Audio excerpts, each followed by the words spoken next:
दोस्तों, कैसे हैं आप लोग। उम्मीद करता हूँ अपने घर में अपने परिवार के साथ स्वस्थ और सुरक्षित होंगे। आज के इस वीडियो में हम चर्चा करेंगे डंकी के बॉक्स ऑफिस कलेक्शन, प्रेडिक्शन और एडवांस बुकिंग के ऊपर। जैसा कि दोस्तों आप जानते हैं कि डंकी का जो कलेक्शन है, जो पहले दिन से जो शुरुआत हुआ, उसके बाद के दिनों में उसमें ना जंप देखा गया बल्कि गिरावट देखा गया।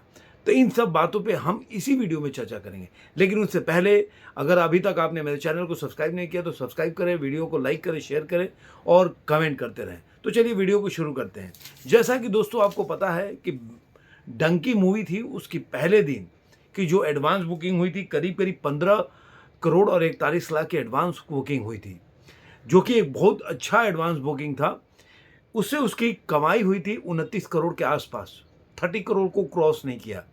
और ये इसलिए, ऐसे नॉर्मली देखा जाए तो ये अच्छा कलेक्शन है, लेकिन जिस तरह से इस मूवी को हाइप किया गया था, हाइप इसलिए बोल रहा हूं कि 2 महीना से जब से सलार का और डंकी का जो रिलीजिंग डेट सेम बताया गया, तब से दोनों के प्रोडक्शन कंपनी और दोनों के फॉलोअर एक से एक बढ़कर अपना दावा कर रहे थे, और डंकी की तरफ से ज़्यादा ही दावा कर रहे थे, जो कि इसके कलेक्शन से नहीं दिखता। और इसलिए दावा कर रहे थे क्योंकि शाहरुख खान ने अपने back to back 2 blockbuster movie दी थी। तो लोग मान रहे थे कि शाहरुख खान है, एक बॉक्स ऑफिस के हिसाब से देखा जाए तो गारंटी है पिक्चर को 1000 करोड़ को क्रॉस कराने के लिए। ऐसा उनके फॉलोअर का मानना है या उनके समर्थकों का मानना है, क्योंकि वो ये नहीं जानते कि, या वो इस बातों को तवज्जो नहीं देते या इग्नोर करने का प्रयास करते, जो भी हो, कि 2012 से लेकर और 2023 के बीच में शाहरुख खान की ऐसी मूवी है कि आपको याद भी नहीं होगा कि कौन सी मूवी। जीरो को किसने लोग जानते हैं। ऐसे कितनी मूवी है जिसको दर्शक याद भी नहीं कर पाएंगे, आपको याद करने का प्रयास करना पड़ेगा। लेकिन चलिए, उनके विवेक पर उनको छोड़ देते हैं। तो इसलिए अगर तुलना करते हैं तो उस हिसाब से ये 30 करोड़ के आंकड़ा को भी पहले दिन टच नहीं किया। उसी तरह अगर देखा जाए तो डे 2 में इसकी जो एडवांस बुकिंग हुई थी वो बहुत ड्रॉप हुई, जबकि डे 1 में मैं कह रहा हूँ कोई कंपटीशन नहीं था, सलार भी उस दिन रिलीज नहीं थी। उसके बावजूद भी डंकी ने वो कमाई नहीं की जिसका दावा कर रहे थे उनके फॉलोअर के लोग। डे 2 में इसका जो एडवांस बुकिंग हुआ वो 9 करोड़ के आसपास हुई, जिससे कि 20 करोड़ और 12 लाख की इसकी कमाई हुई।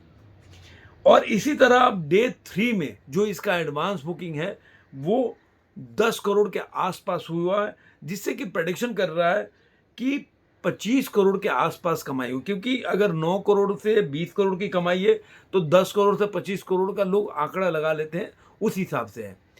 अब इस पे एक और इल्ज़ाम लग रहा है, या आप सोशल मीडिया पे जो भी फॉलो कर रहे हैं, कि इस पे कॉर्पोरेट बुकिंग का आरोप भी लगने लगा है, क्योंकि जो मूवी पहले दिन में कोई कमाई नहीं की, अब उसका एडवांस बुकिंग कैसे ज़्यादा हो रहा है, क्योंकि डे 4 में उसकी एडवांस बुकिंग 12 करोड़ और 60 लाख के करीब करीब हो गया है।